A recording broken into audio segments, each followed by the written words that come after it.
Okay. हमारा आज का टॉपिक है स्टॉक मार्केट इंडेक्सेस। इंडेक्सेस हम अक्सर सुनते हैं मीडिया पे कि स्टॉक मार्केट इंडेक्स इसकी इस प्राइस से कम होकर इस प्राइस पर आ गया। तो बेसिकली इंडेक्स होता क्या है, पहले हमें ये समझना है। इंडेक्स जो है वो बनता है कुछ कंपनीज़ को इकट्ठा करके on the basis of performance और वैल्यूएशन, और फिर आप ओवरऑल स्टॉक मार्केट की पोजीशन बता रहे होते हैं related to that sector related companies.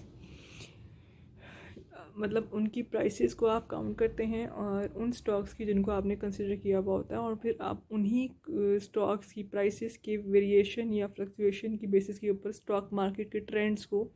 Observe कर रहे होते हो। अगर ट्रेंड ऐसा चल रहा है तो कहते हैं स्टॉक मार्केट इंडेक्स इतने पॉइंट से ऊपर चला गया,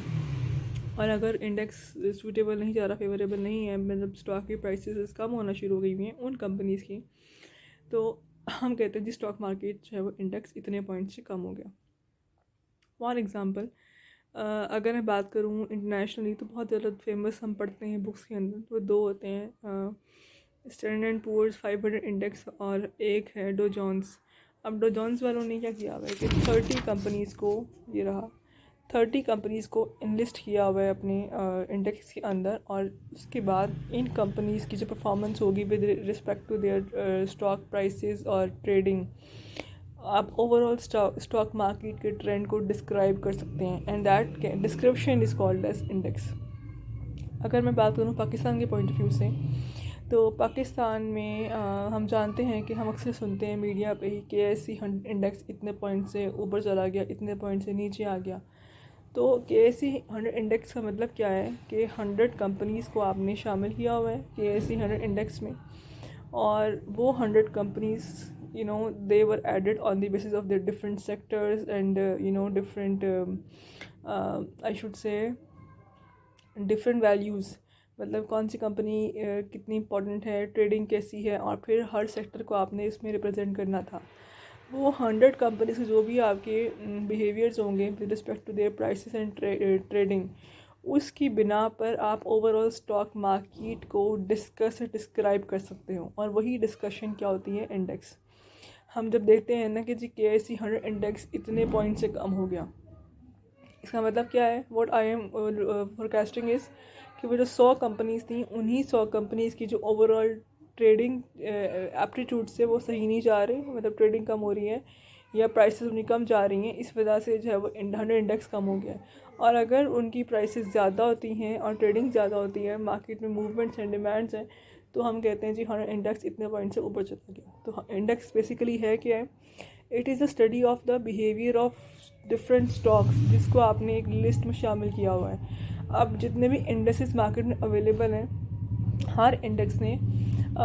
जब बना होगा उन्होंने एक पर्टिकुलर ग्रुप ऑफ स्टॉक्स को शामिल किया। वैसा मतलब कतन ये नहीं है कि आपने तमाम स्टॉक्स की मूवमेंट्स को ऑब्जर्व करना, नॉट एट ऑल। जो भी इंडेक्स हैं उनके कुछ कंपनीज़ उनके पास हैं, और उन्हीं कंपनीज़ की परफॉर्मेंस के बेस के ऊपर आप पूरी मार्केट के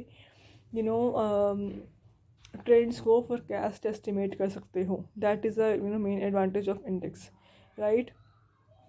और ये देखो हमारा जो अगला टॉपिक है वो है इन्वेस्टमेंट इन फॉरेन स्टॉक्स। हम जब भी फॉरेन स्टॉक्स में इन्वेस्टमेंट करते हैं तो हम जानते हैं कि we are subject to currency और exchange rate fluctuations, currency risk बोलते हैं इसको। कि मैंने जब इन्वेस्टमेंट की थी स्टॉक की प्राइस कुछ और थी और अब कुछ और हो गई है, क्योंकि करेंसी रेट चेंज हो रहा है, बार बार फ्लक्चुएट कर रहा है, तो उसकी वजह से इन्वेस्टर को हमेशा ऑल द टाइम एक रिस्क को फेस करना पड़ता है। सब नाम दे देते हैं करेंसी और एक्सचेंज रेट फ्लक्चुएशन का। अगर मैं यूएस में बात करूँ ना, तो यूएस में क्या होता है कि अगर एक यूएस इन्वेस्टर किसी और मुल्क के स्टॉक्स ख़रीदना चाहता है तो क्या होगा,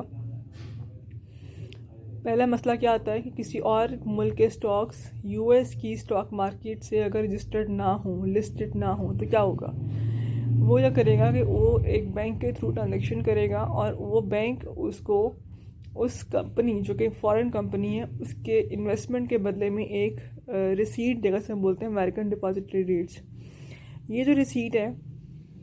it can be traded as a security, जिसे हम आम बात कर रहे हैं, और उसके बाद आप इसको आराम से, जिस तरह से हम लोग बाकी सिक्योरिटीज़ परचेज़ करते हैं, चाहे वो ऑर्गेनाइज्ड एक्सचेंज हो, चाहे वो नेस्डैक हो, उसी तरीके से हमारे पास अब वो एक ये वैलिडेशन हमारे पास आ गई है, क्योंकि हमने बैंक के थ्रू काम किया है। तो हमेशा जब भी एक फॉरेन स्टॉक्स में आप बाइंग या सेलिंग करते हैं, तो याद रखिएगा कि चाहे आपको एक वैलिडेशन भी मिल रही है, लेकिन साथ साथ investor is subject to currency rate fluctuation risk, कि अगर आपकी करेंसी अप्रिशिएट हो गई है तो आपको रिटर्न कम मिलता है, अगर आपकी करेंसी डिप्रिशिएट हो गई है तो आपको रिटर्न ज़्यादा मिलेगा। Number of currency notes, currency amount, quantum की बात कर रही हूँ। तो इस पॉइंट ऑफ व्यू से फॉरेन स्टॉक्स में अगर आपने इन्वेस्टमेंट करनी है तो you should be very very much conscious about that, कि आप पहले उनके तमाम ट्रेंड्स को ऑब्जर्व करें, हिस्टोरिकली पास्ट ट्रेंड्स को आप ऑब्जर्व करें, एंड देन उस करेंसी रेट फ्लक्चुएशंस को आप स्टडी कर लें कि लास्ट 2 और 3 ईयर्स में क्या फ्लक्चुएशंस आई हैं और किस तरह से, लाइक फॉर एग्जांपल अगर आपने डॉलर या यूएस सिक्योरिटी में इन्वेस्टमेंट करनी है फॉर इंस्टेंस, तो यूएस सिक्योरिटी में इन्वेस्टमेंट का मतलब ये है कि पहले आप यूएस डॉलर को आप स्टडी करें विद रिस्पेक्ट टू पाकिस्तानी रुपी, कि लास्ट 2-3 ईयर्स में किस कदर फ्लक्चुएशंस आई हैं, और फिर आप आएंगे पर्टिकुलर स्टॉक में कि उस पर्टिकुलर स्टॉक की मूवमेंट क्या रही है,